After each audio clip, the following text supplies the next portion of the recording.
I've uploaded almost 300 videos to this channel. You would think by now I would have figured out YouTube. But for the last 90 days, my subscriber count has been declining. Every morning I open the YouTube Studio app and the number just keeps getting lower and lower. It's actually become a bit of a joke in my house. My wife saw the count last week and asked me, "Why is your channel shrinking?" And I didn't have an answer for her. I tried to fix it by going back to a weekly upload schedule, thinking I could outwork the problem.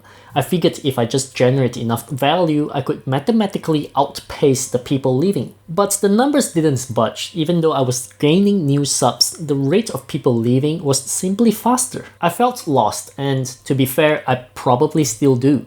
But when I stopped looking at the subscriber tab and started digging into the raw viewer logs, I found a terrifying anomaly. It looked like my channel was dying, but the data was telling me the exact opposite.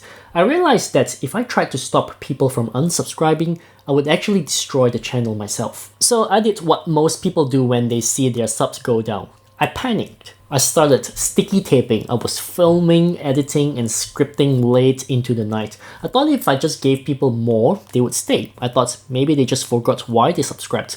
I was trying to brute force loyalty. I realized then that more work doesn't fix a lack of direction. If people are leaving because they no longer find the content relevant, giving them more irrelevant content is just giving them more reasons to unsubscribe. After that failed, I thought, okay, maybe the content is fine, but the packaging is broken. So I went into full optimization mode. I spent 3 days straight A/B testing thumbnails, tweaking hex code, scaling my face, and hunting for the perfect font.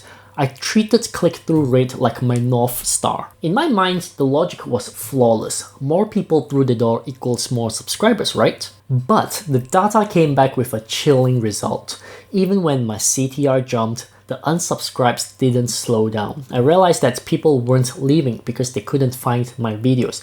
They were leaving because they had outgrown me. It's like I was trying to sell a high school textbook to someone who has already graduated college. The packaging was perfect, but the product was no longer relevant. You can have the most beautiful book cover in the world, but if the reader has already mastered the subject, they're still going to put it back on the shelf. So I decided to stop guessing and actually look at the math. I opened the audience tab and ignored the subscriber count entirely.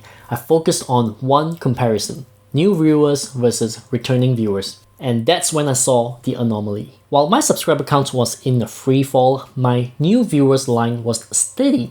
In fact, on the days where I felt most like a failure, that line had these sharp, aggressive spikes. I wasn't losing my ability to reach people. I was actually reaching more new people than ever before. That was the moment I realized I wasn't failing. I was just reading the wrong map. You see, your subscriber count is really just your history. It's a record of who you used to be and what people liked 3 years ago. But your new viewers line, that's your future. I realized my channel was caught in a legacy trap. I had thousands of people who subscribed for a version of me that doesn't exist anymore. Just look at this comment I got recently. This viewer feels like I'm talking a lot but saying nothing, and that they're officially done with my channel.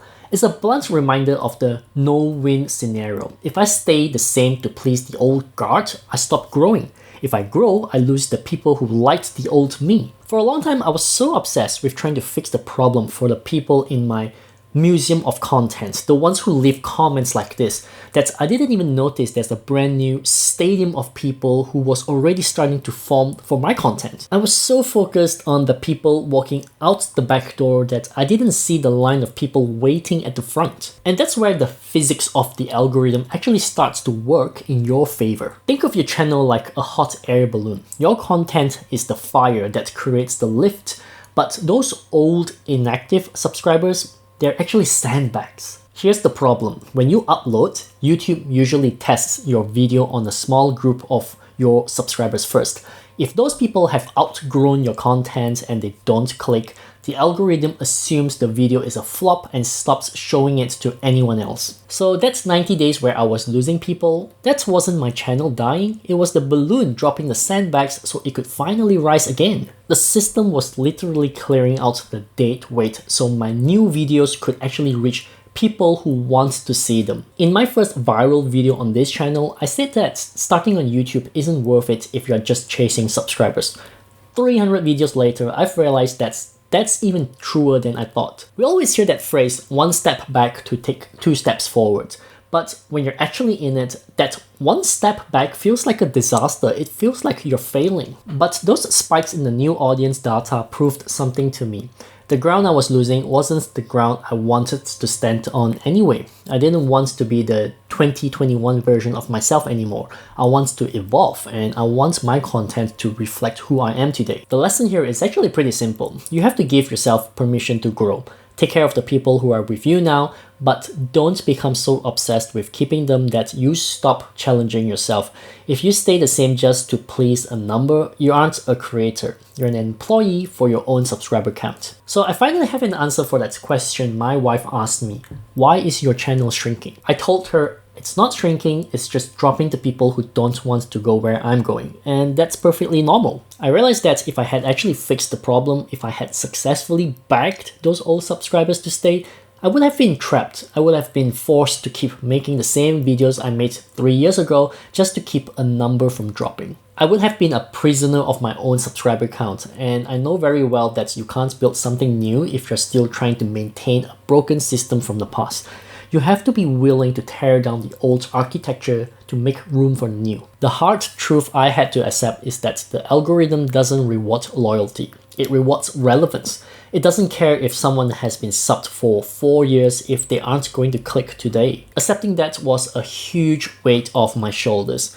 Once you stop trying to preserve your museum of content of your past, you finally have the mental energy to build a new stadium of content for your own future. The stadium is much easier to manage because you're not chasing people anymore. You're just attracting the ones who actually want to be there. People who love the new direction will stay. People who don't will leave, and that's okay. There are no hard feelings. It's just how the system evolves. Once you realize that, you will eventually reach this stage where you stop asking, how do I stop losing people? And you start asking the only question that matters. Who am I making this for right now? If you're watching your subscriber count drop right now, do yourself a favor. Stop looking at the dashboard. Go into your audience tab, look for that new viewers line, and see if there's a pulse. If that line is moving, your channel is healthy. You aren't losing your audience. You're just clearing out the sandbags so you can finally reach the people who are waiting for you to evolve. The hardest part of this journey isn't the algorithm. It's getting out of your own way. It took me over 300 videos to realize that my value as a creator isn't tied to a number that was set 3 years ago. If you're still feeling that fraction between your logical brain and your creative heart, you should watch this video next. It's the raw truth of what I learned after 241 videos, and it might help you stop overthinking and start growing again. Thanks for watching, and I'll see you in the next one.